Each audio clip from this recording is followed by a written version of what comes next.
గురువారం నీళ్ల పోత కార్యక్రమాన్ని గంగపుత్ర కులస్తులు ఘనంగా నిర్వహించారు. ఆదిలాబాద్ పట్టణంలో చించెరవాడ లక్ష్మీ నరసింహస్వామి ఆలయంలో పాటు కూడా పట్టణంలోని పలు గ్రామ దేవతల ఆలయాలలో అమ్మవార్లకు ప్రత్యేక పూజలు నిర్వహించి గంగాజలంతో అభిషేకించారు. వానలు సమృద్ధిగా కురవాలని, మత్స్య సంపద వృద్ధి చెందాలని మొక్కుతామని సంఘం అధ్యక్షులు బోచన్న తెలిపారు. తమ గంగపుత్ర కుటుంబాలకు చేతి నిండా పని దొరకాలని, ఆర్థికంగా అభివృద్ధి సాధించాలని అమ్మవార్లను వేడుకుంటున్నామని అన్నారు. గంగపుత్ర కులస్తులంతా పెద్ద ఎత్తున హాజరై డప్పు చప్పుల మధ్య అమ్మవార్ల సేవలో పాల్గొన్నారు.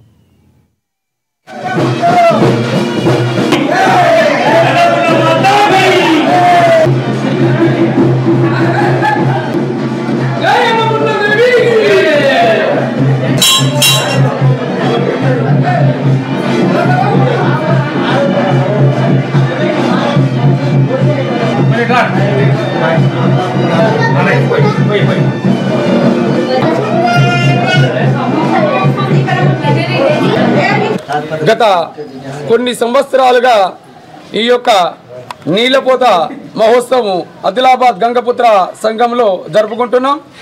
అందులో భాగంగా ఈరోజు ఈ యొక్క గంగా నీళ్లు తెచ్చి ఈ యొక్క పోచమ్మలకు అభిషేకం చేయడం మా ఆనవాయితీగా వస్తుంది. అలాగే ఆదిలాబాద్ చించెరవాడ నరసింహస్వామి గుడి నుంచి, అలాగే మారెమ్మ టెంపుల్, పొచ్చమ్మ ఆలయము, అన్నపూర్ణాదేవి ఆలయము, అడేళ్ళు పొచ్చమ్మ, నల్ల పొచ్చమ్మ, రేకులాడమ్మ, అలాగే కట్టపైన ఉన్నటువంటి దగ్గులమ్మ, నాగులమ్మ తదితర పోచమ్మలు, వీరికి మా యొక్క గంగపుత్రులు గంగ నీళ్లు తెచ్చి జలాభిషేకం చేస్తారు. ఎందుకంటే సమృద్ధిగా వర్షాలు కురిసి సమృద్ధిగా పాడి పంటలు పండాలని, అదేవిధంగా మా గంగపుత్రులకు చెరువులు కుంటలు నిండి చేపలు సమృద్ధిగా దొరకాలని, అందులో భాగంగానే ఈ యొక్క గంగ నీళ్లు తెచ్చి పొచ్చమ్మలకు అభిషేకం చేస్తాం.